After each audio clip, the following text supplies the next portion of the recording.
Welcome back to After Hours, guys, with me, Jimmy Thistle.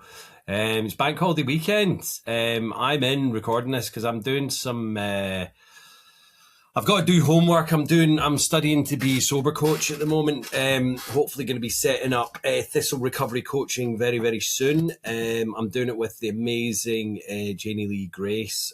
She is my sober coach trainer, and it's been a remarkable kind of insight. I have studied a lot over the nearly 6 years that I'm sober, but just to learn even more and little nuances and insights into life coaching and sober coaching has been remarkable. So it is a bank holiday weekend, but unfortunately I'm kind of stuck in doing this and doing some editing as well with Simon's episode. So Simon's on the podcast this weekend, and I'm not complaining. I love doing this. But it's just a bit of a shame that the weather is so nice this weekend. But Simon grew up not too far from where I grew up in Scotland. There is 10 years an age gap between us, but it was just interesting to see the kind of the little similarities between our kind of drinking cultures that we grew up not too far from each other, both growing up in outside of Glasgow. He had a lovely, loving family. Didn't really go without, like as he said, they weren't minted or anything like that. But he was loved and he grew up. But it just started, drinking with mates at the weekend from about 15, 16, and that kind of just transpired. He got a really good job at 16, so he was out earning money. His friends were going to uni. Similar story to me, but he would just go and hang out with them at the weekend. But he started blacking out at quite an early age, like 16, 17, 18. He would just be out, still functioning, but not remembering anything because he was just, vacant. And that is a similar story with a lot of people. We talk about it in the episode where we have this kind of badge of honor that like, oh, it must have been a really good night because I can't remember any of it. And it's like, Jesus, if I went to work and I came home and couldn't remember anything of my day, I'd be going to the doctors. Do you know what I mean? Because it's a worrying thing that we have these blackouts and we don't remember a thing and like what could have happened to us. So Simon did go through kind of, a stage of that. Started having a bit of sobriety periods at 28. He started to think, well, is it my health? What's going on? I need to start sorting this out. And I think maybe friends, maybe family were saying, you do kind of push the boat out when you're drinking. So we did kind of start to kind of have, periods of sobriety, I suppose sobercurious, where he would go for like maybe 4 months, maybe 5 months, and then, it would kind of ramp up again. But, his drinking did get worse before he got sober. So let's get into the episode, guys, and listen for the similarities and not the differences. See you at the end. Here comes Simon.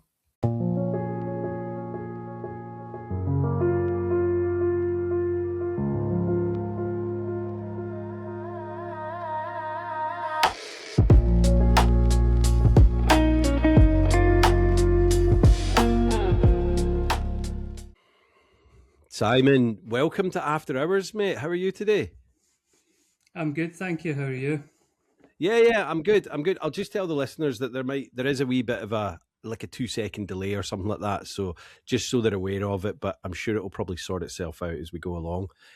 So no where are you at the moment? You're on holiday, aren't you?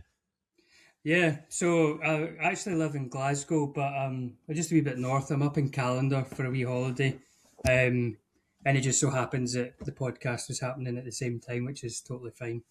Yeah, well, good. I'm glad I'm not kind of encroaching into your holiday up there. But Callandar's a beautiful part of the world, and we kind of grew up in not too far away from each other, because I grew up in a little village called Eaglesham. You grew up in Straven, was it? Yeah, that's right. Yeah. Yeah, and it's baffling, do you know what I mean? Because we grew up, and I'm sure our stories are probably going to be fairly similar. How old are you now, Simon? I am 36 now.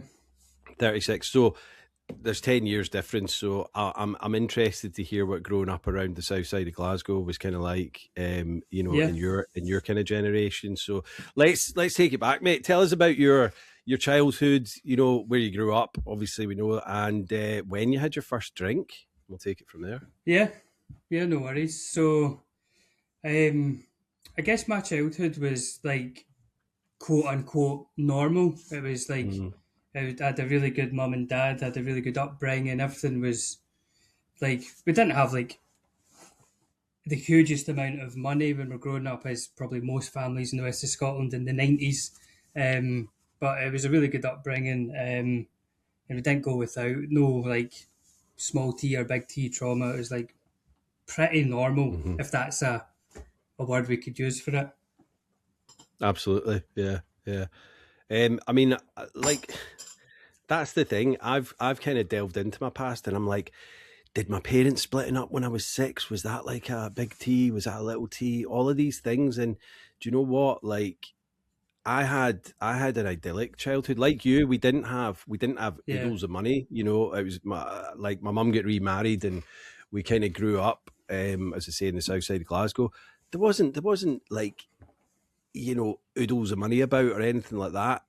But we never went without, and me and my brother, we both had a happy childhood. We were out, playing in the fields or, out till the yeah, street lights came on. All of that kind of idyllic childhood, aye, which it's a lot worse now, I think. Do you know what I mean? I'm not going, oh, in my day and all that. But I think, parents have to be a bit more cautious about letting their kids out and where they're going and doing all that. yeah, I don't know about you, but I had a lot more freedom growing up than I think, like, even my step. We're on the Isle of Man, so the Isle of Man is kind of pretty safe. But, yeah, when I was living across, it's like the kids, they're dubious about where they're going to go and what time are they back and all that stuff. So, yeah. yeah. No, that was the same for us. It was pretty much like get out the house, come back when the street lights come on.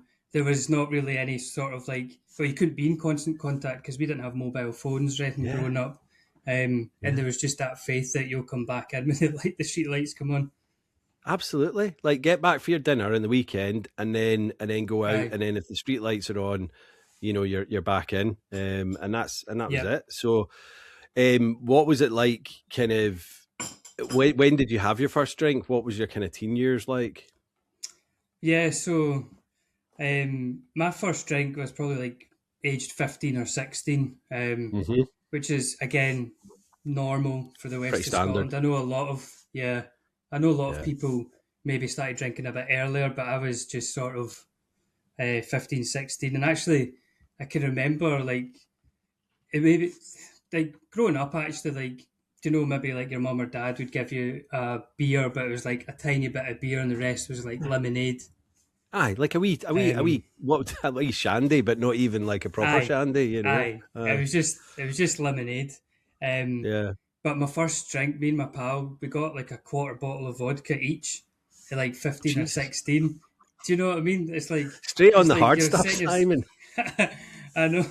And it's like looking back, you're like, of course you're going to end up like totally a riot and not being able to like talk or walk. Um, Yeah. but I remember that being like my first proper drink. It's like, yeah, just straight onto the vodka, not the beer. Not the beer. No, I mean, we had Diamond White. I think me and McCrory's got like a 4-pack of like just the wee kind of bottles of Yeah. Diamond White, and we were leathered on that. So, what was the kind of situation with you? Did you just go like down the park or up the woods, or was it round at your mate's house? Or So because growing up in a small town, everybody kind of knows everybody. So you all hung about yeah, from like very young age to like older ages. So like when we'd be down, the usual go down the park, or 9 times out of 10, people would have an empty house, an empty. an That's what we empty, called it. And an empty. Yeah, yeah, yeah, yeah, yeah. um, and I was actually quite lucky in that respect that there always was. We weren't really out in the street all the time. Like I know a lot of people were just drinking every weekend in the streets, whereas we always kind of had somewhere to go. Hmm. Um, but yeah, and just when you're saying about Diamond White, our sort of thing was buying us like 3 litre bottle of cider and putting Yeah, like a wee bit of blackcurrant in the top, and then that was you. yeah, yeah.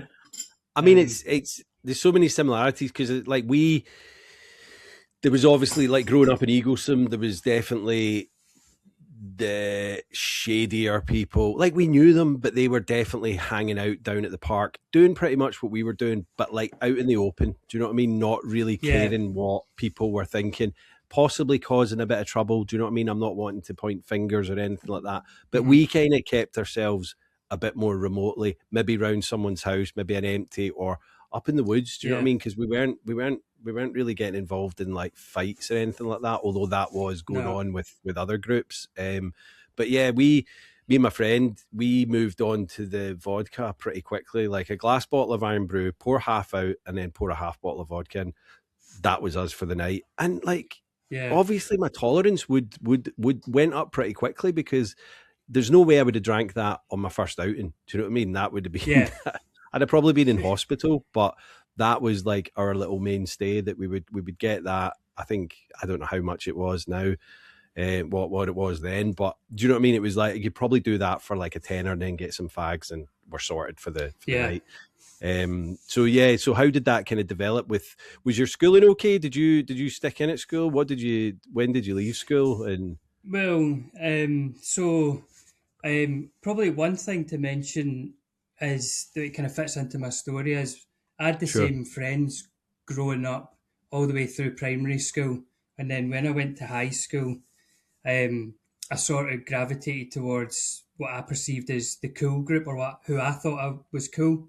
Aye, Um, aye.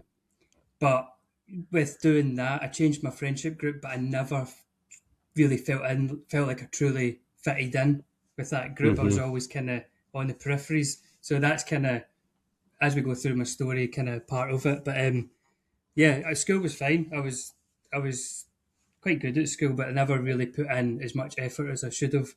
Um, and throughout that time, as we were saying, just like parties at the weekend and stuff like that, not really. I could have been more engaged with school, but I just wasn't that bothered, which sounds It's a terrible.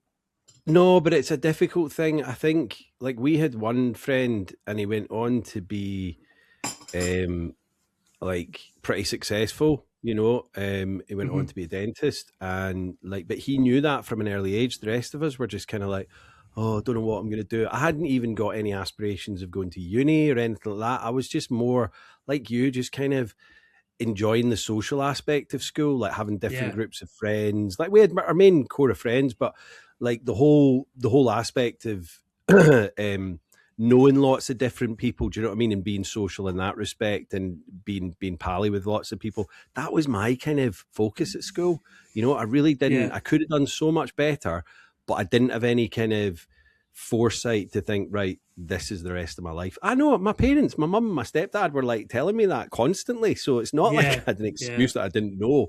But like, yeah. And do you think, going back to what you were saying earlier, do you think that the alcohol gave you a bit more confidence to feel more involved in that group of friends rather than being on the peripheries? Yeah, 100%. It Mm-hmm. gave, like, as a lot of the other people in your podcast have also said, that like it just gave you that kind of confidence, that wee bit of like Yeah. um the Dutch courage they call it, but like, and it Yeah. just made me come out myself, and I could be funny, whereas when I'm not drinking, I was really quiet, reserved, and just kind of didn't really say much. Um, Yeah. so it made me fit into that group of people that I always wanted to fit into, even Yeah. though it was kind of an altered kind of version of me. It's weird, isn't it, that we think these are things that, I mean, people say, oh, the truth comes out when you're drinking. And you think, well, if this is what I'm like when I'm drinking, how can't I be like that when I'm sober?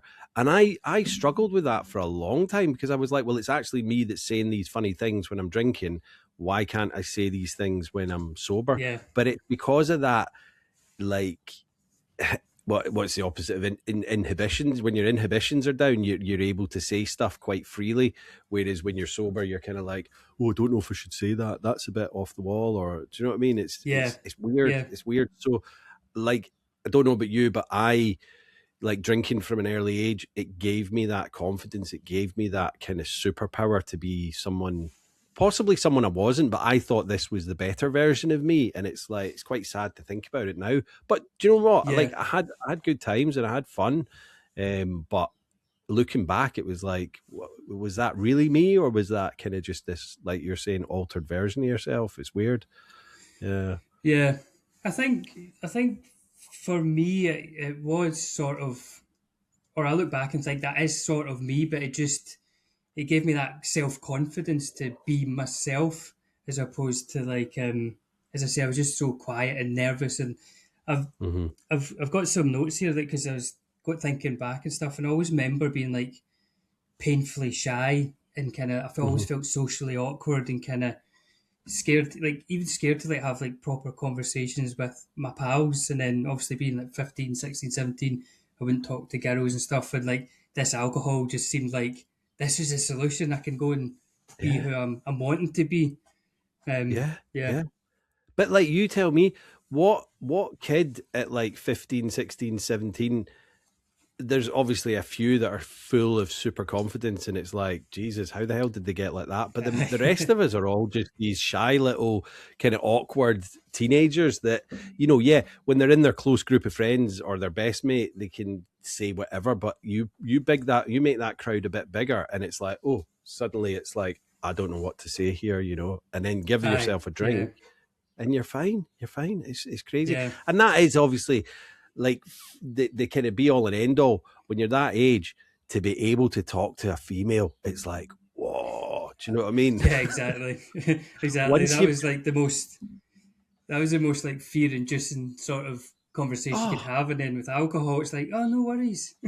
absolutely, yeah. Like I could be this top lad and chat to women. It's so bizarre, and that's Yeah. kind of, I guess, why a lot of young people do drink. And it's obviously the same on the other side. The women are exactly the same. They're like, oh, I can't talk to a boy, or they've probably got a bit more confidence than us. But Yeah. it's just easy to get a little bit leathered and then do silly things and whatnot. But so how did you go on to uni, or what was your kind of your job situation then? So yeah, I didn't go to uni. I hadn't really planned on going to uni. I think, like basically, I was like as we spoke, I was really about being social and stuff like that, not really paying attention at school. And Hmm. then during school, all I really wanted was to have a job and a car, all the really kind of simple things. Um, Yeah.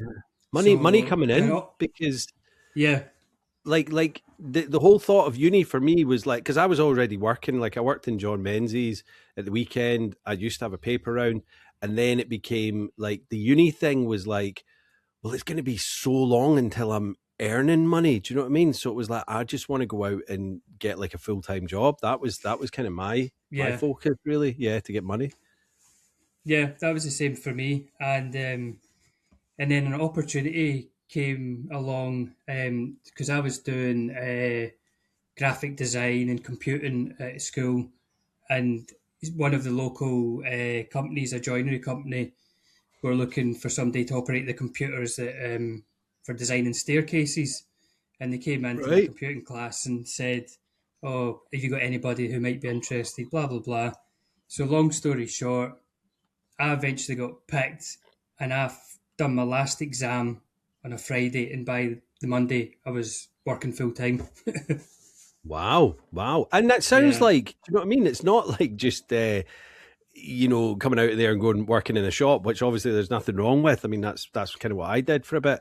But you've gone yeah, into what looks like, a career path, a progression yeah, and doing yep, that kind of thing. Yeah, yeah. yeah. It's definitely that's what I seen in it. It seemed like a proper job. Like in my Yeah, eyes, it when I was 16, I was only 16, and I thought, oh, this looks really cool. I'm designing yeah. stuff, and like, yeah, so Yeah. And then obviously with that comes like, obviously money, a car. And then did you like move out of your folks' home anytime soon after that, or did you stay with them for a bit, or? no, I stayed with them. So during that time, all my other friends did go to uni. So say Hmm. for age 16 to about 21, 2021, Hmm. they were doing the uni thing. I was working, but I was staying at home, and then I was sort of doing the uni socializing with them. So like as you spoke about before, Freshers Week and all the kind of parties that come with that. So that was like pretty regular sort of situation for, as I say, from 16 to 21 of just the same sort of partying, going to do my job, party, going to do my job. Yeah, and still obviously keeping in touch with your schoolmates, because like I was the same. I'd go and sleep on. I remember one of my mates. He lived in Halls, up at the West End of Glasgow, and it was like we'd go out to all these Freshers Week things, and I would just literally hunker down on the floor in his halls. Do you know what I mean? No blanket, no pillow or anything. I think I maybe nicked one of his pillows, but it was just just crash out, and that went on for. Yeah, at least the first year. I mean, I know it was Freshers Week, but I'd go and join them, like through the weekends and things like that as well. Because some of our mates had gone away for uni, so he was still close to home. So I would then go and see him. But I totally hear you. And then what about like your colleagues? Did you go out with them much at all, or? No, I didn't. Because although I was working for a joinery firm, you had the yard with all the joiners, and then I was sort of in this wee room with a computer designing the staircases. Right. And so I didn't really socialise with them out with the work environment. It was just sort of like I done my job and I went home. Yeah. Although there was one time I remember they had like a Christmas do. Maybe I was like still 16 or 17. And of course, I got totally wrecked. I was like the drunkest person there. And I'm pretty sure that my boss had to phone my dad to come and pick me up. So that was that. But I mean, you're 16, so it's like if they've taken you out to a restaurant or a bar or whatever, and obviously they know you're not old enough to be drinking, so it's kind of, I would put it on them. That's on them, Simon. That's not your fault. That's not your fault. It's not my fault. Not your fault at all. So how did it then kind of develop through your kind of 20s and working life? How long did you stay at that company for a while then, or? Pretty much that kind of period I was saying, 16 to 20, 21. Oh, right, yeah. What I would say is throughout all that time of going out with my pals in the uni and stuff like that, I became very aware that my drinking was, again, normal for like West Scotland uni, but I was one of those drinkers that I could keep on drinking. I would black out, but I would never be sick or be falling about or like falling asleep. I was one of those people who would black out and just things would just keep on going, and I would be totally unaware, which is almost quite a... Well, it's worrying because I was exactly the same, Simon. It's like you go into autopilot because you're still doing things. People tell you what you've done the night before, and you're like, and then you I didn't always get home, but that was mostly if I went to a mate's house or whatever. But I would still be, I'm saying compos mentis. I'm compos mentis to them, but actually I'm checked out. Do you know what I mean? Because I'm waking up the next day and I'm like, what the hell happened? Do you know what I mean? It got to about 10 o'clock and I'm like, don't remember anything after that. And they're like, oh, we stayed out till like 2, 3. Then you came back, you crashed on the floor, blah, blah, blah. So yeah, it's worrying into it. Yeah, it's quite scary because, like you've said, people would tell me, oh, we've went and done this and that. And because I blacked out, I thought, oh, did I just like go to sleep or like fall over somewhere? But like, no, you had a full night and you were totally fine. And you're like, not a recollection at all. Yeah. Like going to the bar and getting drinks. And I was obviously drinking more than my mates or whatever. But yeah, I'm like you. When I heard the word blackout, I thought blackout meant passed out. But blackout is where you're still functioning. You're still doing the night, but your brain's gone. It's switched out. It's gone. It's gone to bed. So So obviously, did you? I mean, was this like quite a regular occurrence then? Pretty much most weekends, or? Pretty much most of the time.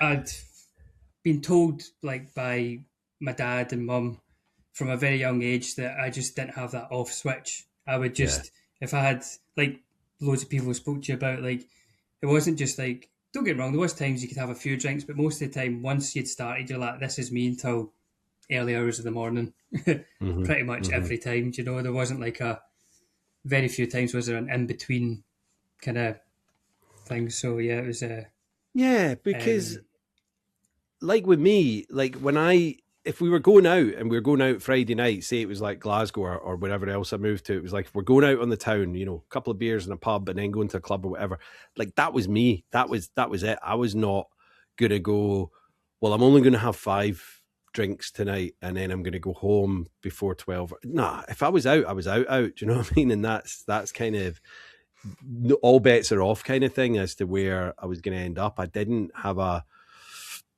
kind of thought process like, right, I'm going to save this money for the taxi home, or I'm going to, it's just madness. Do you know what I mean?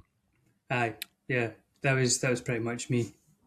And I guess there are obviously, so what I was going to say was, and I've spoken about this before, do you think your friends, like, did you do anything like really nefarious or like, stupid, and your mates were going, oh, Jesus, Simon, you were an absolute mess last night? Or was it just that you were blacked out and you were kind of just cracking on with the night?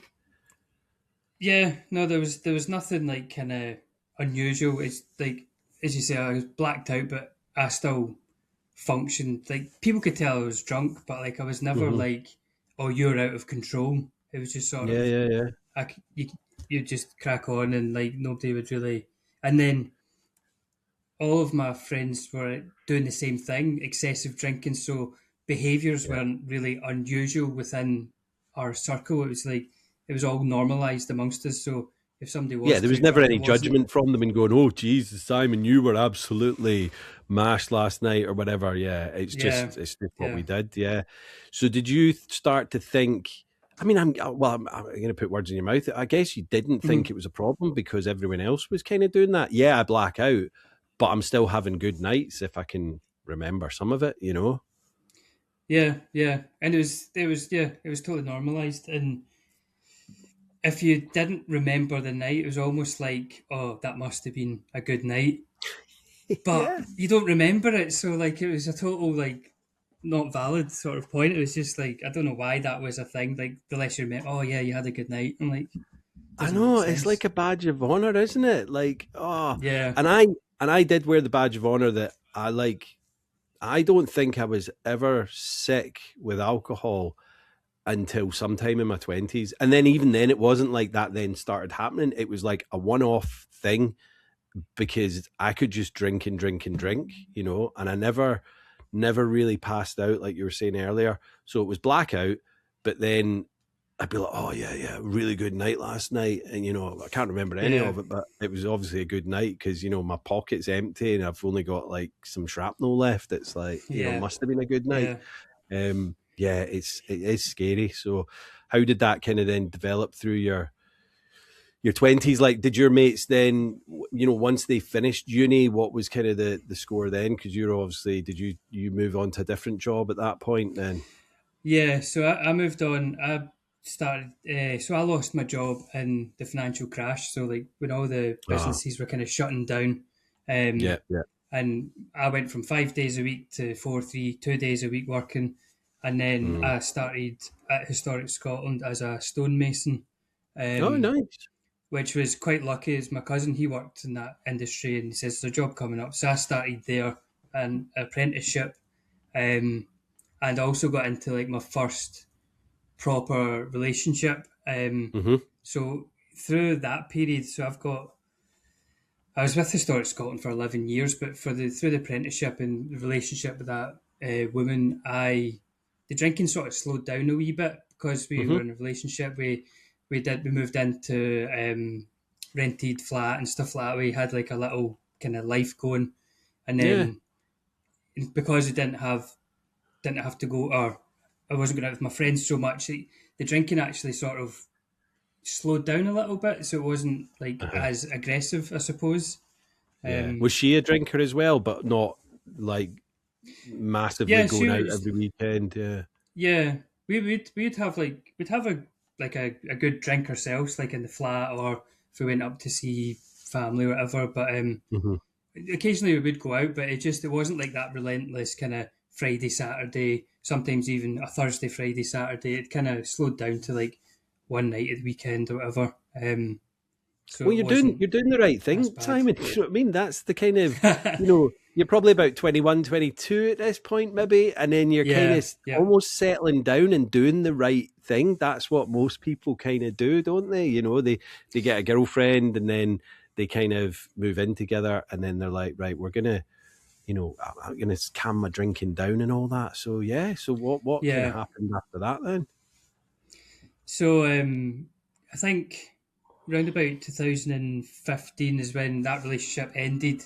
So then obviously I was single again, and actually at that point most of my best pals became, just randomly, we all became single at the same time basically. Right. And then it was like, so now we're, I don't know, say I was like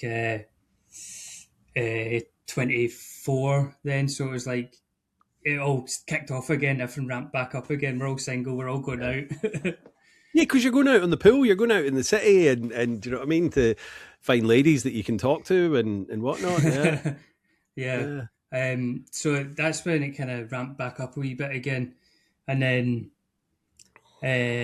2016, 2017, we done loads of music festivals, and we actually worked, me and my best pal, we actually worked some of the music festivals. So obviously that's like long weekends or long weeks of drinking and kind of.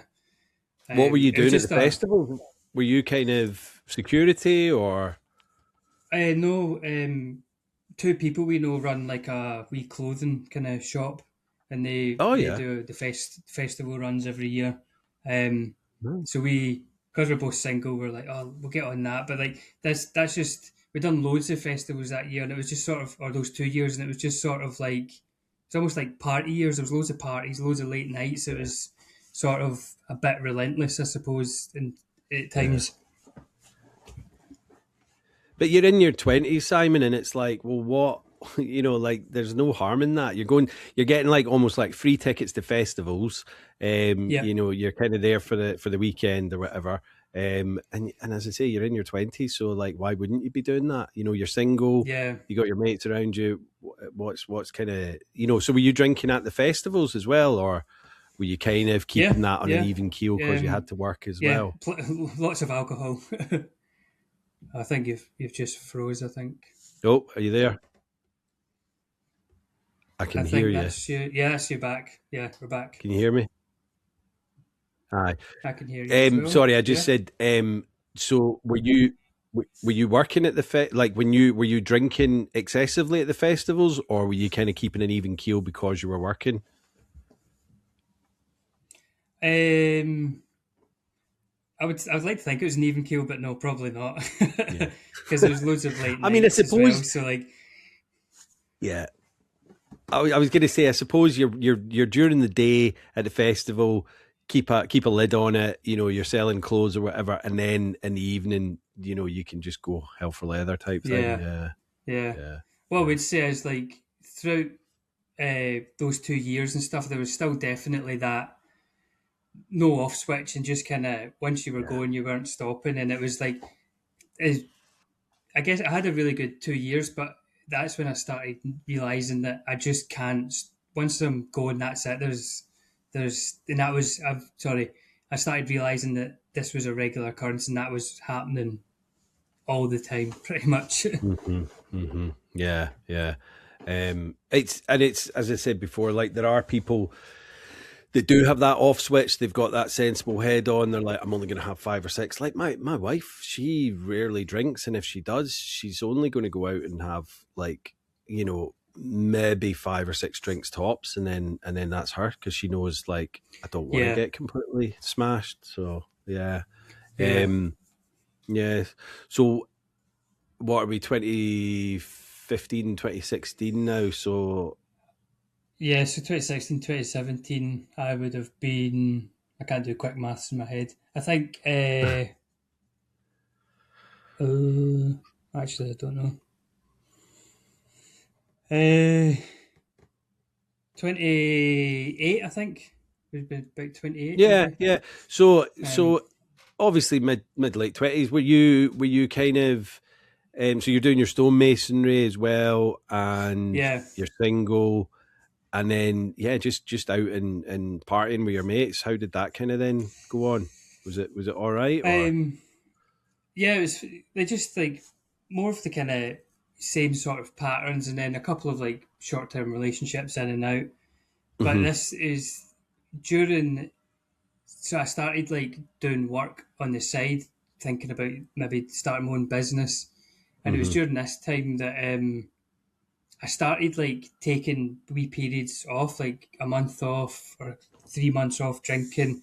And really started thinking that I didn't think I had a problem as such, but I was very aware that I was trying to find ways to stop, and I was going through that whole sort of like excuses to pals. Oh, I've got somebody to pick up, or I'm driving, I've got this thing on Mhm. tomorrow. So I was definitely trying to like subconsciously slow down my drinking a wee bit. And mum and Mhm. dad as well, they chatted to me a few times that, look, you're really drinking a wee bit too much. And I never thought I had a problem. Mhm. I just sort of took it on board, but kind of ignored it, which was a shame because they were just like looking out for me. Um, Yeah. but through that time period is definitely when I started trying to take breaks and doing a bit of sobriety and kind of subconsciously realizing it's not really working for me. Yeah, and it's, I mean, that's really commendable. And I know you're probably thinking like maybe for health reasons, or your parents have said to you. And when you were doing these little kind of periods of sobriety, what were your mates saying to you? Like, would you just, as you said, you'd make excuses, or would you just not bother going out with them, or would you go out and be sober with them while they were drinking? Yeah, I would go out and I would just, as I say, make an excuse that I'm going, I need to drive later or whatever. Um, Hmm. but I always found it really difficult. And don't get me wrong, a lot of these situations where I went in with that intention, and as soon as I was there, I was like, oh, I'll just get us a pint, and then that was it. I was just going to drink instead. It was really Yeah. difficult to actually put that plan into action, and it wasn't. They talk about peer pressure. I can't remember if it was your podcast that somebody was talking about the peer pressure, how you think it's your friends, but it's actually the voice in your head wanting to Yeah, fit in.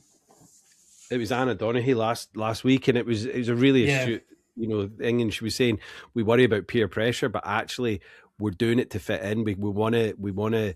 It's our own peer pressure. It's our own pressure that's putting ourselves on it. And it's, I know what yeah, you're saying. Like, if you're not fully 100% committed to going out and staying sober, it's so easy or difficult to stay sober. It's so easy to just go, yeah, get us a pint in. And then you're like, oh, I'll do it next week. Do you know what I mean? Because at the point, aye, you're probably thinking, I don't have a major problem here. I just need to cut it down for a couple of weeks or whatever. yeah, So actually tonight I'll have a couple of pints, and then I'll start that sobriety next week or whatever. So yeah. So yeah. how did that kind of go for you?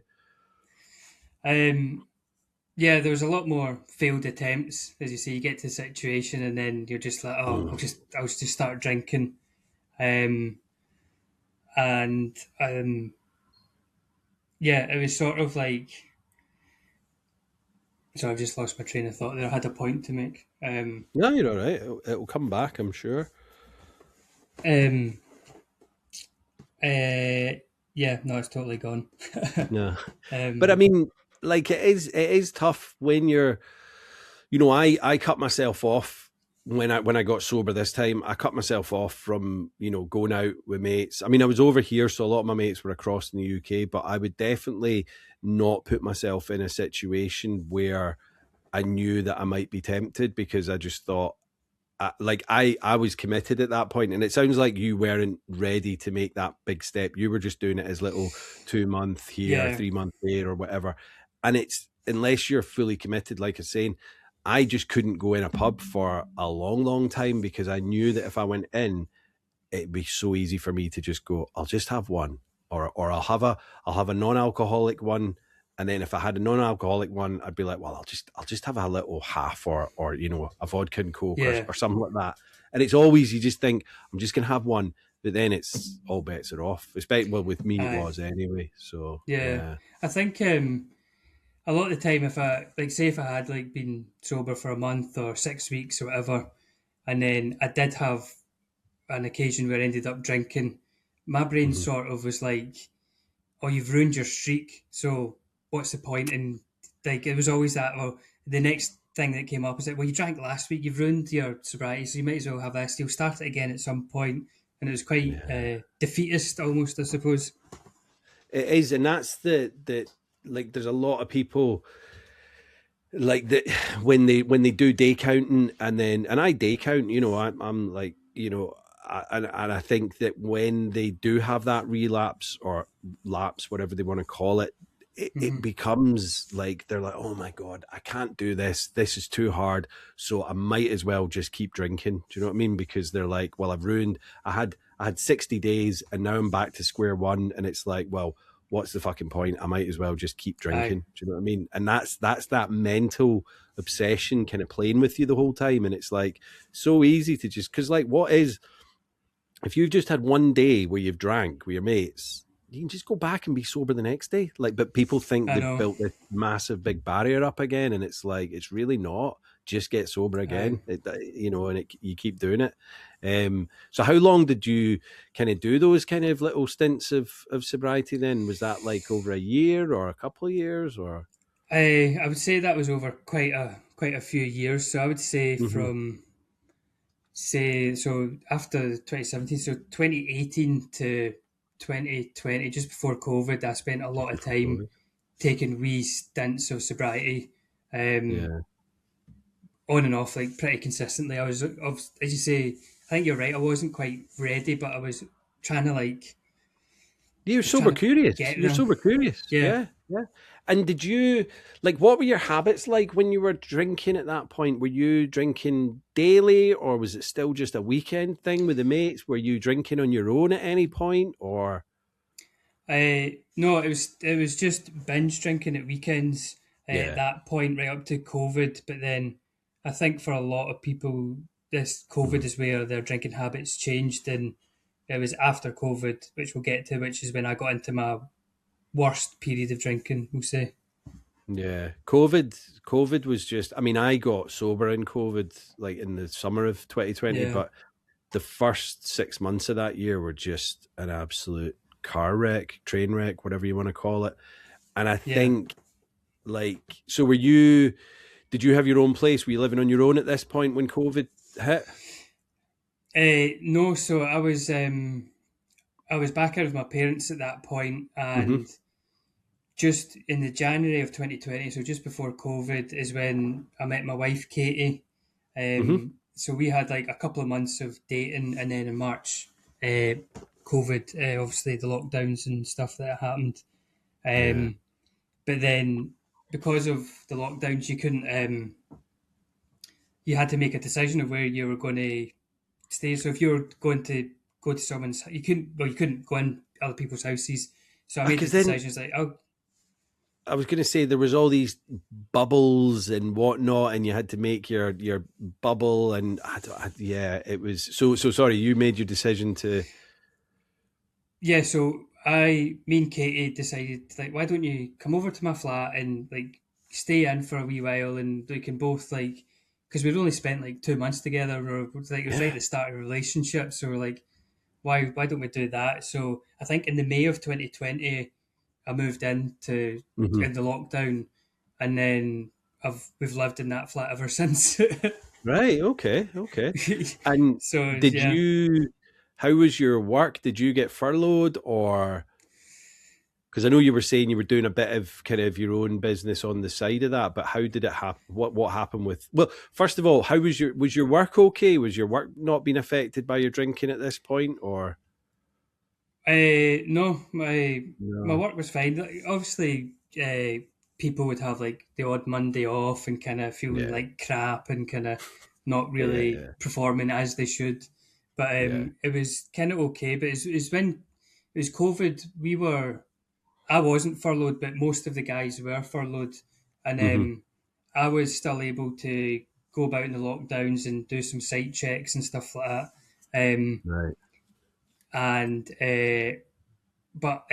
because there was a lot of downtime, this is when I was drinking quite a lot as well, because like loads of other people, that there was just not, it's just one of those things you could do, like it was just, there was nothing else to do basically, so that's what you done in COVID. And it was an amazing summer that year, do you know what I mean? It was crazy, sunshine all over. So yeah, and I guess like when you were at home and with Katie, was she a drinker as well, or how did your kind of habits Yeah. go with COVID?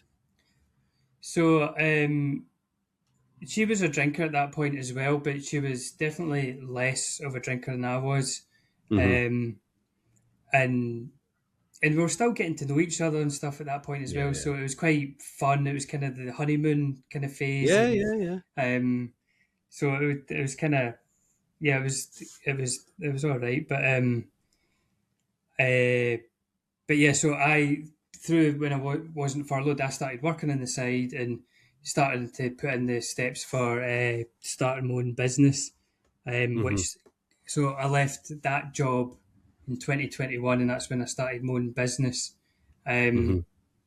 And my drinking after COVID or the lockdowns, my drinking had kind of ramped up quite a lot at that point.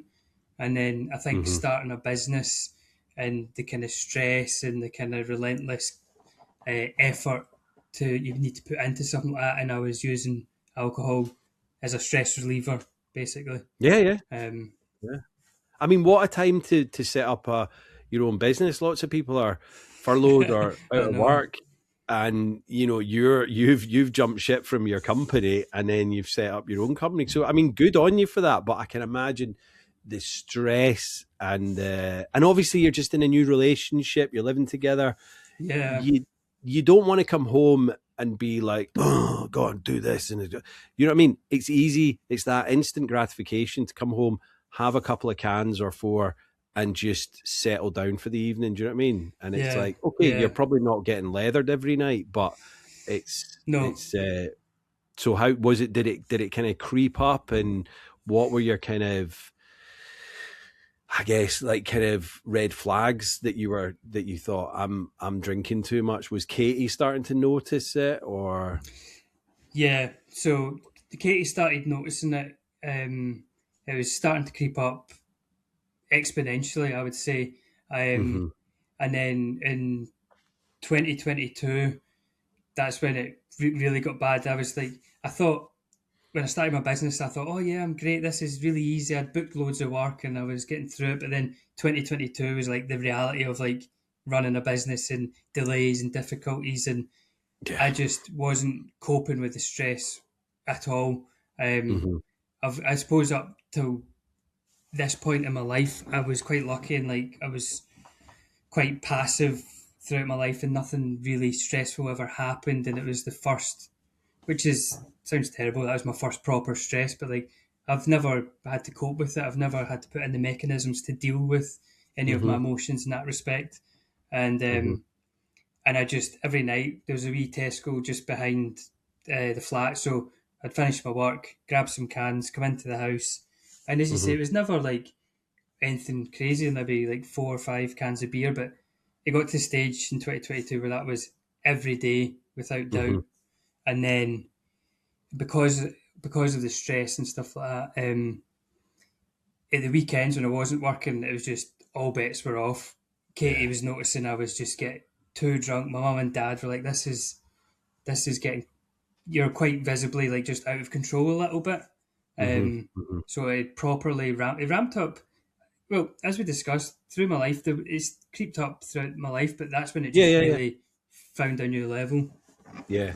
Because you're using it as a coping mechanism at this point. Do you know what I mean? This is your little savior that you think, and I'm going to say the word think. You think it's relieving the stress, even though it's actually, it's dulling your clarity. It's making you feel sluggish, and you're not able to.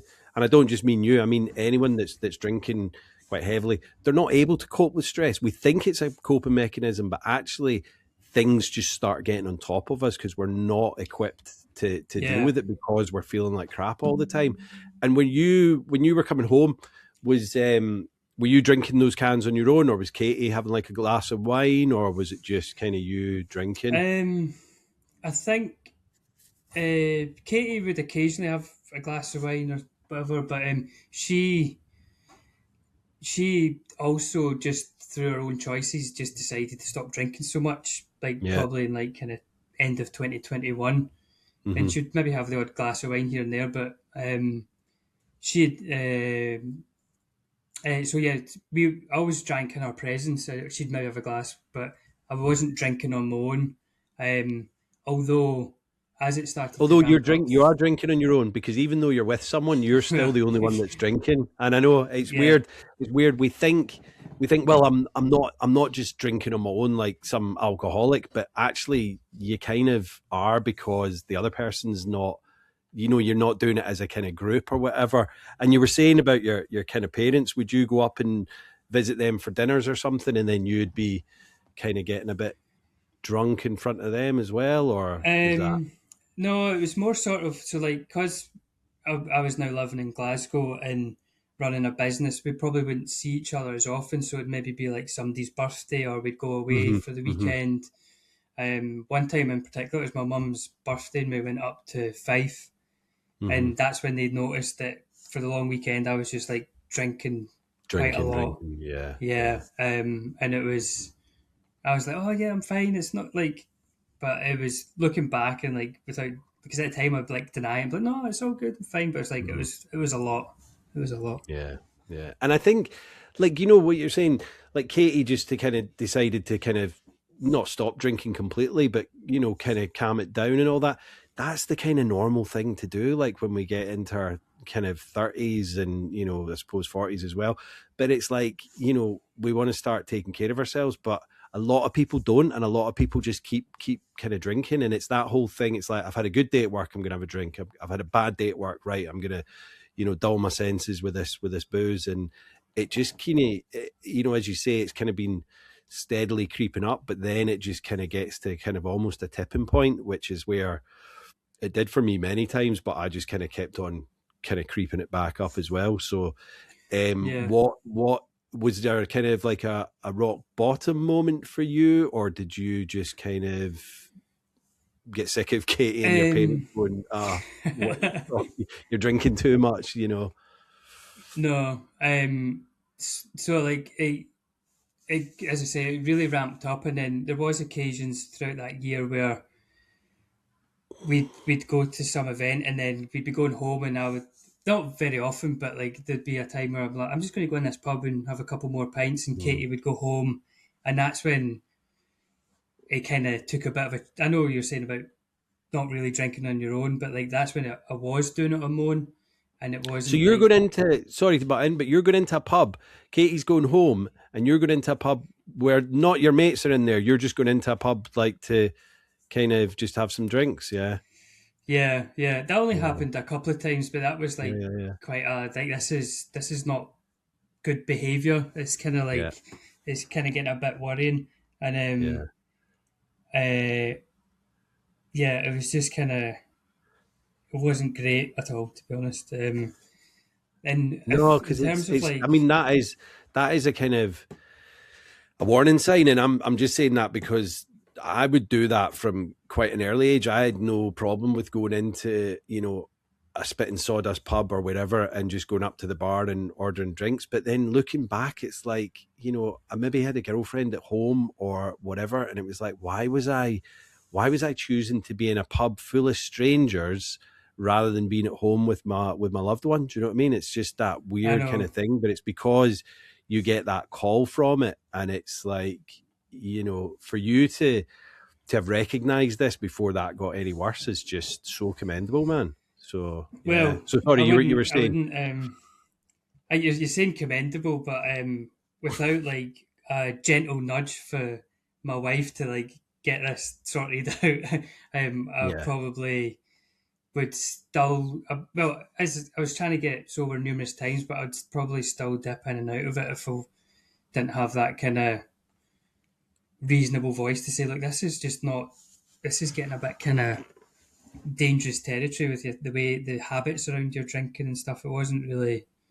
I definitely needed that kind of push to make a change. But yeah, Because it can become quite, I guess the word's maybe incremental, like when you're living with someone and then you do this little thing, like maybe going to the pub and she goes home, and then you do that a couple of times, and then that becomes a habit. And before anyone's really said anything about it and said, what's going on here? Why are you doing that? And do you know what I mean? If it just becomes the norm again, and then suddenly it's like Thursday night is your night that you go down the pub and speak to these weird strangers that you've just suddenly become friends with. Do you know what I mean? It's like little things that happen over a long period of time then suddenly become the norm. And before you know it, that's kind of your life. And you're like, when did this, do you know what I mean? When did this happen? And why am I not spending more time with my future wife or whatever? It's weird. Yeah. It's so bizarre that like alcohol could, as you say, like, because I love Katie and like, but it made me want to go and sit in a pub when she's up the road, and like it's really interesting how, because now I would hate to go and do that. I'd much rather spend time with Katie. It's just alcohol can really isolate you and kind of make you, I don't know. It's well, you know, if you want to call it a disease, but it's a disease of like isolation.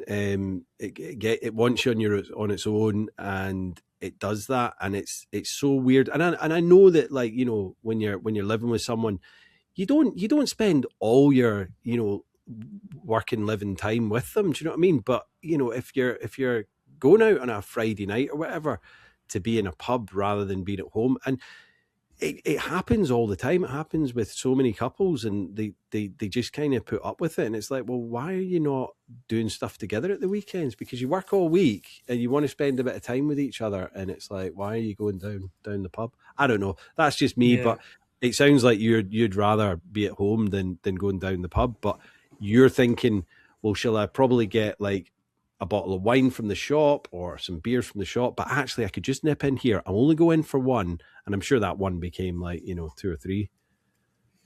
Yeah. It did. And then off the back of that 2022, that's, so that's my point. So I also became aware that, because running my business, I don't work through the winter months, so I'm off December, January, February because we can't work in that weather. So coming to the end of 2022, I says to Katie, is like, I need to stop drinking this winter, because if I don't, everything that's happened this year is just going to exponentially get worse because I have nothing else to do. And that's when I took 3 months off. At that point, after 2022, and because I knew it'd get out of hand if I didn't make that kind of change at that point. And then after that, so say come February, March, whatever, my drinking had pulled right back again. Like, still, whenever I went out, wouldn't have that off switch. But it was the July of that year where this is when I started to become really aware of like my relationship with alcohol, because me and Katie, we've got a camper van, we went up north to do like a 2-week holiday, and Katie unfortunately had food poisoning, so I was sort of like left to my own devices. So I was like, we're at the campsite, so I'm like a couple of cans of beer and like thinking I was enjoying myself, but then I'd get to the point where I'm just sitting on my own, drinking, not talking to anybody, and then I'd go to bed. I'd wake up the next day. I'm like, oh, let's not do that today. It's like, you're in beautiful Scotland. It's nice weather. Let's do something different. But then later on, I'd have a couple of beers, and that cycle happened throughout that holiday. And then I was just really aware of how like I didn't want to drink the next day, but then I ended up having a drink the next day, and it wasn't excessive. But it was just like that lack of control of like not wanting to do it.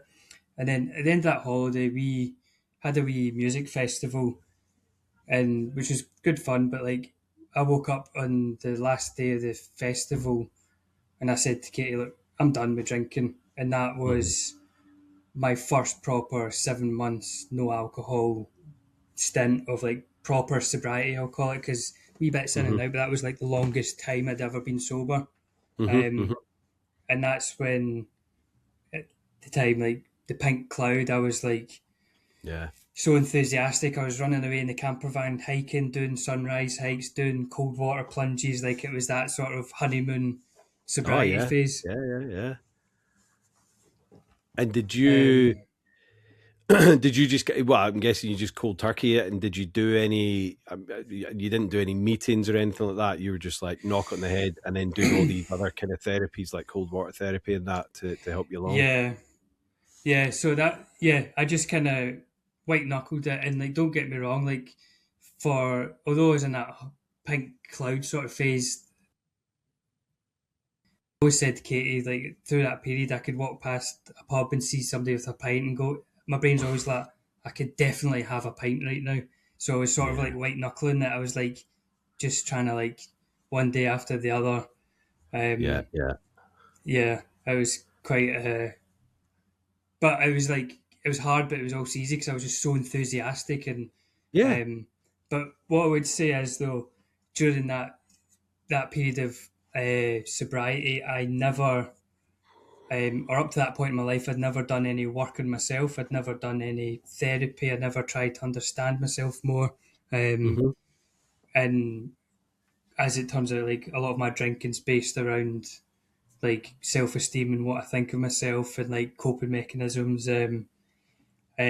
So although um, I was sober for that period of time, I very quickly dropped back into old habits because I hadn't explored myself and tried to put in measures in place to not go back into that cycle, if that makes Hmm. sense. Yeah, absolutely. If you're not doing the work and not working out why you think you're drinking in the first place, then it's very easy to slip back into old habits. It's all very well white knuckling it and doing lots of, enthusiastic things and all that. But if you've not got to the kind of root of what was causing it in the first place, it's like, boom, have one. And also, if you've done 7 months and you're thinking, I'm feeling great, I'm fitter, I'm going out hiking, I'm doing this cold water therapy, my Yeah, girlfriend wife is loving having this sober person. You're thinking, I don't have a problem, so I could probably just go out and have a couple of beers, and that's the yeah, complacency, isn't it? yeah. Yeah, And at that point, Katie really fell in love with that version of me. yeah, Because prior to that point, when I was drinking, like, our communication was like not healthy because alcohol really affects the kind of the type of mode that my brain's in. So like a lot of the time I'd be in like kind of adaptive child mode where I'm just like, oh, everything's unfair and nobody's kind of that kind of, yeah. You're not yeah, listening not to great. me, and why are you always moaning? And yeah, and plus, Yeah, she's not actually seen that full side of you because, like as you said, you both kind of moved in together just at the beginning of COVID, and that's when your drinking yeah, kind of ramped up. So what she had like 3 and a bit years of, then she's suddenly seen this new kind of better version of you, not better yeah, version, but like the kind of 2.0 version of Simon. Yeah, yeah. Yeah, you're right, because like for the start of the relationship, although we got on really well, communication was bad. She just seen a version of me where alcohol just became more and more of a thing. And she, at that point, yeah. she's probably thinking, "Oh God, who have I got in a relationship with?" And then Who have I got I go involved with through, here? Yeah, yeah, yeah, and yeah. then that first stint of sobriety, she's like, "Oh wow!" And all our communication issues kind of got rectified at that point, but I Hmm. hadn't done the work on myself. So then we uh, after that stint of sobriety, the first point of drinking was my friend's stag do in Hamburg. Um, Right. so yeah, so it was quite heavy, and then from that point, it was just normal service resumed with drinking. Yeah. Communication went back to where it was, and it just kind of. We also, although we did also get married in 2024, um, Right. and so we had some celebratory occasions, and but from that stag do throughout that year, it started ramping back up again, and Hmm. communication started getting worse. And then we had a sort of like honeymoon in New Zealand for 6 weeks at the end of the year, Hmm. and we just the communication like we got on like we still got on fine, but the communication and the way I was regressing back into that adaptive child, and just like Hmm. it's because I hadn't, like I say, done the work of myself, so I knew how to deal with my own shit, basically, if that makes sense. It Hmm. just kind of, and alcohol dulls all that down and just sent me back to the kind of communication styles of my wife It's the that first are port of not call, healthy. isn't it?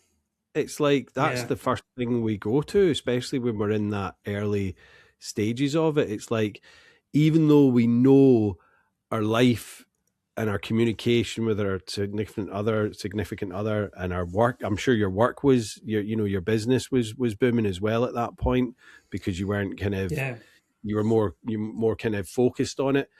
But like it's just our easy option. It's that, instant gratification. And how was your own wedding? Were you drinking at your wedding, or were you quite yeah, behaved yeah, on that? yeah. There was a lot of alcohol over the weekend. Don't get me wrong. So, but it I was wasn't going to say, like, it's a Scottish wedding. um, It's like madness, isn't it? yeah. Well, we actually had actually where we're staying tonight is where we got married just down the road. Nice. And it was a small wedding. There was only like 14, 15 of us, so it wasn't like a big wedding, but Uh-huh. we hired a house. It was a long weekend, great weather, loads of alcohol, so it was quite. Yeah. Um, I guess nobody was behaved in alcohol sense that weekend.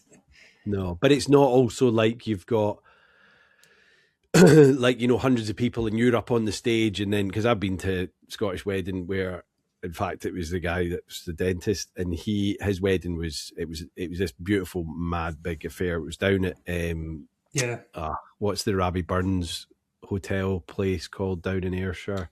Anyway, it was uh, bridge. Bridge of I Allen, is can't. it? Bridge of Allen? N- No. Anyway, no, something like that. But aye. he was just absolutely steaming. Do you know what I mean? Like doing Yeah, the first dance. They both were.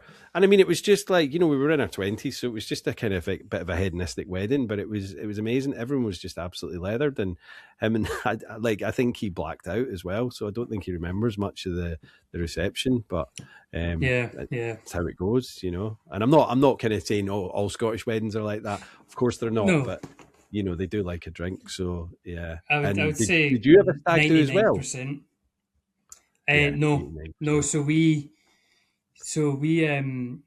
actually kind of got married in the sly. We went into city chambers with my sister and our partner, and just got married.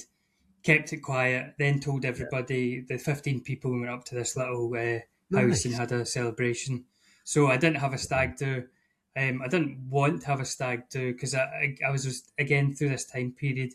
Although Yeah. drinking was a thing, I was still aware that I was less in control of my drinking habits, so I didn't want to risk that, I suppose. No, and you didn't want to get tied to a lamppost naked or something like that. Do you know what I mean? No, So definitely not. definitely not. Yeah, yeah.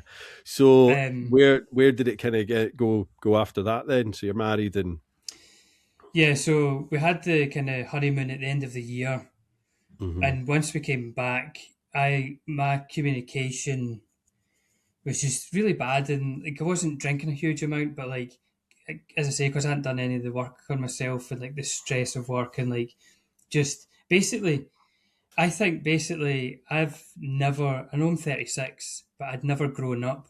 I'd never put hmm in I just drank, always had fun. I was like, I'd never grown up. So um, our communication was really bad. And then in March of last year, um, with a lot of push from my wife, which is totally understandable, was like, you need to stop.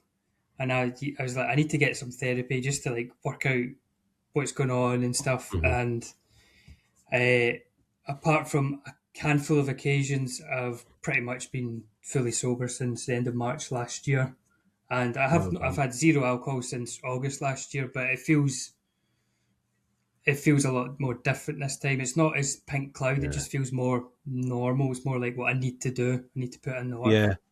Yeah. No, well done, man. That's awesome, because once you kind of start doing the work and once it just clicks, do you know what I mean? It's like, yeah, you get some people that need to be in meetings for the rest of their life and all of that. But you know what? It's an individual journey. And for me, I had to do the meetings for, you know, at least the first year. But yeah, now it's like it's just the norm to not drink, and it sounds like you're kind of getting to that point as well, because you know Yeah. you're not hankering after it. You've done the work in yourself, and you've gone, why was I drinking? And I bet you're feeling like you're actually starting to kind of grow up, kind of mature, and get your life in order. And Yeah. that's just amazing. It's an amazing feeling. And it's so weird that you think, all I've done is give up one thing, one silly little I know. thing that like Yeah. everybody kind of does, and we're made to think that this is like the norm. And it's like, do you know what? It causes so much aggro and grief for people. It's like, why are people still doing it? I mean, I don't know what your thoughts on alcohol are, but mine are, it's just this pointless waste of time. Because if you were to say like, people going out, they can't imagine having a night out. I know there's people that don't drink, but let's be honest, the majority of people that go out on a night out, they're getting drunk. Do you know what I mean? And that's like just the kind of norm. And it's like, but why do you need to do that? Why can't you just go out, Yeah. be with your friends, have deep and meaningful conversations without the booze? And I know I've got Yeah. a long way to go before people start realizing that, but I think people are starting to get it. Do you know what I mean? It's Yeah. I think for myself, like most people, it's just kind of escapism, isn't it? It's like yeah, that's why they drink, is because they just want to escape reality or whatever stuff they've got going on. yeah. Yeah. Because life is hard. Life is hard, and you know, not every day is, you know, pink cloud like and full of, you know, happiness Yeah. and joy. So it is easy to just kind of escape. But like I've always said, like, you know, people that are doing that, and that's fine. But if it starts becoming like a coping mechanism, then it's a slippery slope. Do you know what I mean? Like, and I think you Yeah. were starting to find that, like, you had that 7 months and then went back to it, and it was like, right, obviously that kind of, not saying it was getting worse and worse, but it got bad enough that Katie had to say to you, I think you need to really knock this in the head. So yeah. Yeah. How are you feeling now?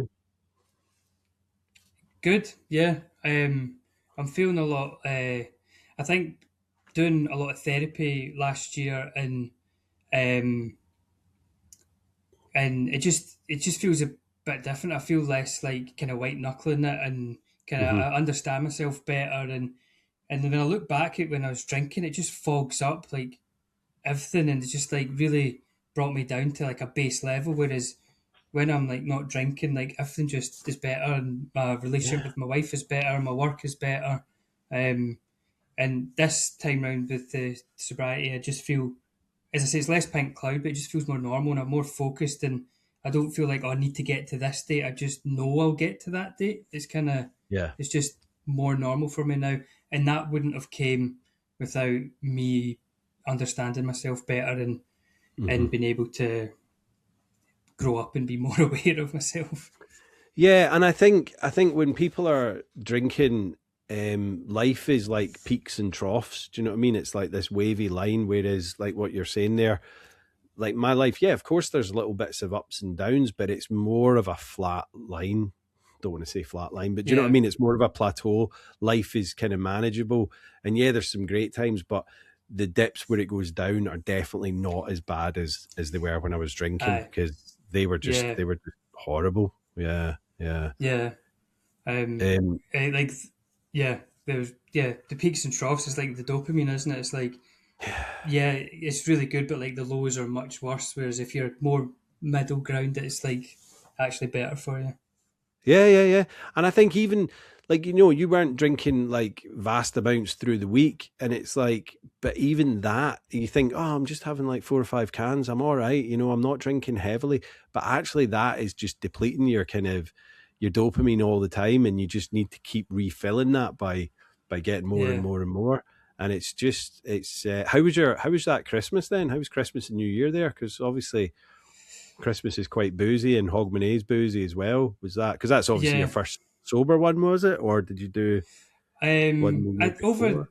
the years, there's maybe been a couple sober, so it's never Hmm. really been that much of an issue. We don't really have big family do's anymore. But this year, we all went to Spain.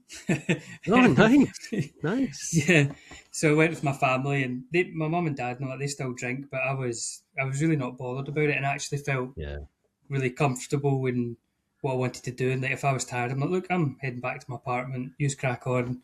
So Christmas was fine. It's never really been a trigger point for me, I suppose. Yeah. And that's the thing. It's once you can start, knowing that, yeah, you can just check out and go home or go back to the apartment, and you don't have to stay out all night with these people drinking. And if you're okay with them drinking, but you check out, at the end of the day, yeah, they could be like sad that you've gone home, but actually, do you know what? Once you've gone, it's like, they're not going to miss you that much. I mean, obviously they're their son, they're going to miss you, but they'll crack on with their night and they'll see you tomorrow, and it's no big deal. Exactly. Do you know what I mean? And once you start doing these little things like going out with people drinking and you're sober and getting to deal with it, it's not that bad. The anxiety of doing these things the first time is really bad. You're like, oh my God, people are going to be watching me and they're going to be wondering and it's like, nobody gives a shit. Do you know what I mean? They don't really care. They're only concerned about what's in their glass. And then, as the night goes on, you're like, right, I'm off. I'm going home. I'm going to get a nice early night and, go for a run the next day or whatever. So, yeah. So do you think that that's you with the boozing? Is this like a kind of forever thing, or? Throughout my life, I've always viewed myself as being a non-drinker at some point. So that is sort of like my goal. But going by how it's all been kind of 3 months here, 7 months, and now I'm on to like 10 months, 6 months since my last drink. It's all, that's my plan. But like I have a history of like having a drink and having to restart my sobriety. But that is definitely the line I'm trying to go. I've learned so much the past year and how much I don't want to drink because it just really doesn't work for me anymore. It doesn't work for anyone. That's the thing. I mean, it really doesn't. They kid themselves. But it sounds like you've had that kind of almost like moment of clarity, epiphany that this time it is different because you've done the work and you've done the therapy, and it's like, well, you know what, like, why would I kind of go back to that again? Because I've done all this work now and it's like kind of all for nothing. And like you say, I know you've done a longer stint in the past, but once you get past that, like, you're not long off a year now, you know what I mean? Because this part of the year goes before you know it, and suddenly it's spring and then summer, and you'll be like, shit, I'm nearly on a year now. And then once you get a year, you're like, fuck, like, why would I go back to that now, Because it's like, it's a good feeling to get a year under your belt. And then, I mean, don't get me wrong, you're suddenly like, oh shit, I've got a year. What do I do now? And you're like, well, just keep going, get 2 years, I mean, I'm still early days. I've just got 5.5 years now. And I'm like, shit, it soon adds up, man. It soon adds up. Yeah. Yeah. That's definitely my therapist. She, also went sober, and she's like, you need to get to 2 years. She's like, that's when it really just becomes like, or like after a year, she says that's when you really feel like things are changing. But when she got to 2 years, she's like, this is just not a thing for me anymore. Yeah. I mean, I still know guys that I went to like AA and NA with, and they still go, and that's fine on them. And I know that the meetings are still there should I need them. But once I got to like 18 months, 2 years, it was kind of like, right, I know now that I'm not going to drink again. You know what I mean? I know a lot of them in the meetings, and they're like, one day at a time and all that, and that's fine. Crack on, do that. But for me, I know in my heart that I'm never going to drink again, because why would I? Do you know what I mean? For what? For what purpose? Yeah. Like, I might have kidded myself in the times that I liked the taste of a whiskey or a vodka, or I liked a nice bouquet of wine. I drank to get shit-faced, man, and that was the be all and end all. And now I'm so, like, the thing is, man, like 5.5 years, if I had a baby sham tonight, I would be leathered. So my tolerance is gone. Do you know what I mean? So I wouldn't be I wouldn't be in a fit state, even after a couple of beers. I'd be out of it. So it's like, why would I do that? Because it's just pointless. So so Simon, do you regret getting sober? No, definitely not. I'm pretty sure everyone else has answered the same. Yeah, pretty much. Although I think I had someone that didn't fully hear the question right, and they were kind of like, "Oh," and then they went, "Oh, no, yeah, God, no, I don't regret it at all." Yeah. And what advice would you give to someone that was kind of, because you're still early days, but if they were just kind of sober Yeah. curious and having a think about, knocking it on the head, what would you say to them? I would say give it a go, and Mhm. like if you can do a month, that's great. But like in a lot of cases, a month is like the hardest bit. Yeah. Um, my first stint when I was 7 months sober, is when I got to 3 months, and I just felt like everything started to make sense and lighten up. And Mhm. and if somebody's trying, and see if they do drink or whatever, it's like don't be like me and be like, oh, that's my streak ruined, because it's not. It's so untrue. As you said Mhm. earlier, like you can just that was just one night. Let's just start again. And the Yeah. more you tackle that in increments, the longer it will get. As like my example, 1 month, 3 months, 7 months, 9 months, it's adding up. Yeah. Absolutely. Yeah. And I think that's the thing. Like, I mean, I always say to people, like, dry January or whatever is not long enough. Like the first month is definitely the hardest, but then once you get to 3 months, that's when the magic happens. That's when you start feeling better. Your skin's better. You got more money in your Yeah, pocket. You're like, right, life is good. But yeah, getting past that first month is definitely the hardest. And I think a lot of people will have been white knuckling dry January, and now they're into yeah, February, they'll just be back to their old selves. And it's like, why have you started drinking again? Do you know what I mean? If it was tough to do it in January, which it shouldn't be tough if you don't have a problem, then why are you going back yeah, to it? So, yeah, but yeah. that's for them to work out. So yeah. Have you got any recommendations, Simon, for like either a book, podcast, or a film with to do with recovery?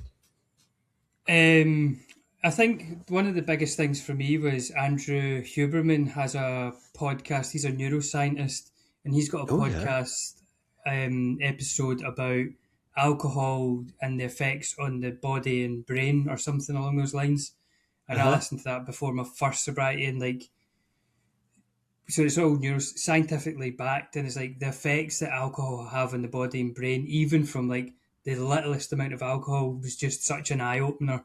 It's so Right. damaging, and Yeah. even like how your brain fires. Like if you have like a couple of beers at the weekend, for a period of time after that, the brain just isn't quite firing as it should, and you think you weren't even drunk, you weren't even hungover, but that was Hmm. just like one part. But the that was just like such an eye opener for me, and like it's don't get me wrong, it's like 3 hours long or something, but it's so Yeah, yeah, yeah. interesting to the ins and outs of it. Yeah. No, I'll definitely listen to that. Andrew Huberman, was it? Yeah.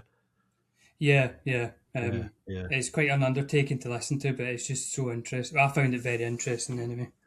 Well, I mean, I put on podcasts and audible books when I'm at work because I'm a gardener, so I'm just like there, Yeah, cracking on with my day and just having that in my ear. So I'll definitely listen to that one, and I'll put it on the show notes as well. Where can people find you if you want people to follow you, mate? yeah. Well, I've got a Instagram page which is semi-quiet at the moment, but it's like Uh-huh. simon.soberish or Simon Yeah, Sober. I can't remember. I'm sure it'll come I up, think or it's you can add it to Simon.soberish, your. but I'll put it on the Yeah. I'll put it on the thing, mate. Yeah, yeah, I because was very active in the first sobriety stint, and now I've been in this, I'll probably have to start posting about my life again. you will, mate. You will, mate. People will be like, right, because that's the thing. Like, I mean, I've had people on here that are like, longer time than me, and I think I had a girl last year. She must be coming up on a year now as well. But like, I want to get people on that are just early days. This is why, like, I reached out to you because I want to get people from like an early day so that because I think people coming on my Instagram or listening to the podcast and they hear someone that's like 5 years, 10 years, they're like, "Oh my god, that's insane. That's so unattainable." Yeah, Which it's not, but actually hearing someone like yourself that's like, is coming up for 7 months, coming up for 9 months as well. That's what they want to hear because they want to hear the real and raw story of like what it was like.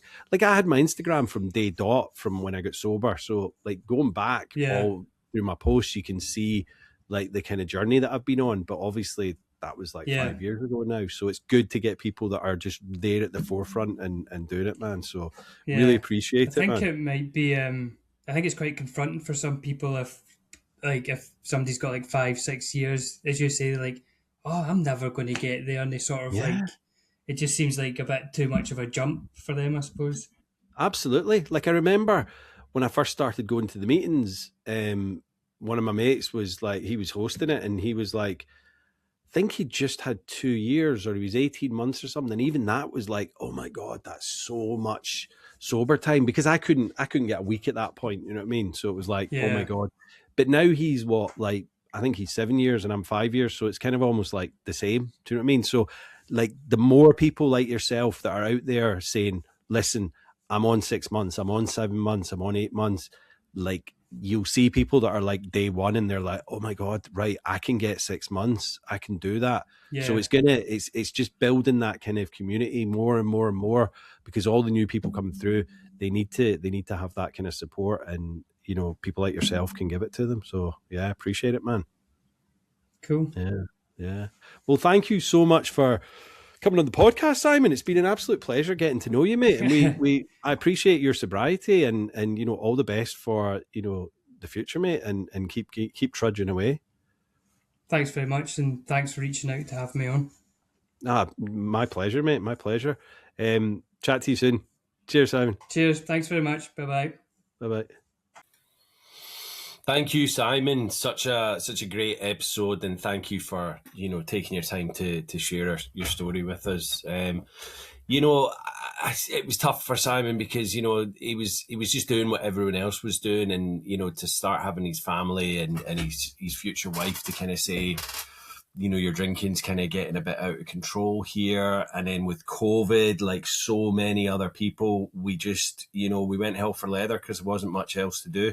Simon was obviously still working, but then to start building a new business and starting a new business from scratch during COVID while his drinking was bad, such an amazing feat to kind of take on. But, you know, I think my take from this episode is how stress can build and build and build, and then we use alcohol as a coping mechanism, and that it does like for maybe 20 minutes the stress is kind of gone and you're like, oh my God, but it's more of a kind of placebo, as I've found from like reading, you know, William Porter's Alcohol Explained.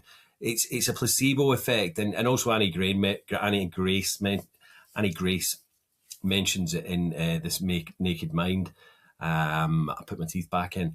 She and William both say that it, like, you know, we think that we're getting this kind of, you know, elixir and this calmness and this stress reliever when we drink it, and we're so looking forward to it. And then when we have it, it's like, oh my God, yes, I feel better. But actually, it's purely placebo effect there, because it's a poison and it's anesthetizing you. So you might get a tiny relief, that placebo effect for 20 minutes, but then you're just drinking and drinking, and that just compounds your stress. And then the next day you're guilty and you've got the shame for doing the drinking. And it just builds and it builds and it builds. But for those like 15 to 20 minutes that we think we're getting a relief from the stress is what we look forward to all day.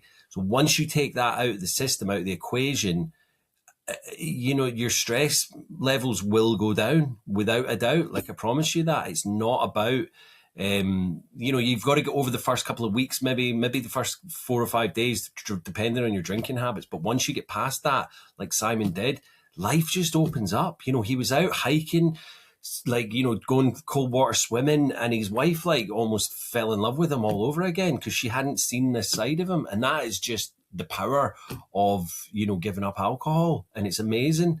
And I just think, you know, to do that, and then to have a relapse, but then he knew that his mind was kind of made up and that this was how he was going to do it. He just needed to get past that.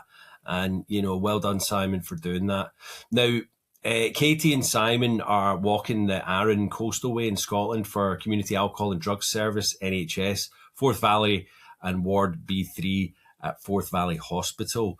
They had a member of their family was struggling with alcohol. and nearly lost their life. So they are raising for that charity.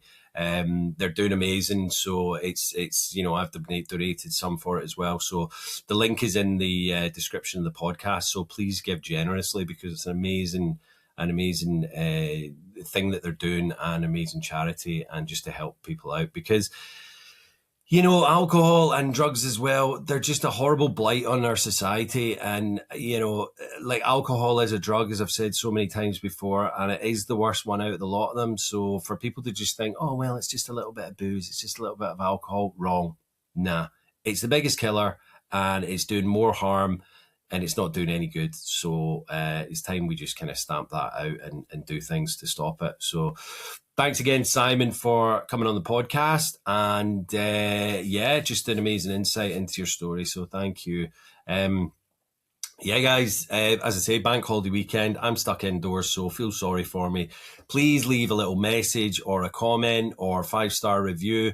Just helps more people get aware of the podcast, and we want to get it out there. We want to start winning awards and get it to the forefront, because this is where the stories are, guys. So please share the podcast, and if you're not liking it, if you're listening to it but don't like it, let me know what I can do differently. As I said, I'm gearing up for season 4. So many different good things in the pipeline, and guests being lined up, but we've still got quite a number of good guests coming on the podcast for the next month or so. I think we've got 5 episodes left after this one. There might be a cheeky little bonus one in there for you as well, guys. So looking forward to dropping those ones. But yeah, until next week, guys, stay safe, stay sober, and stay supportive. Love you all. Peace.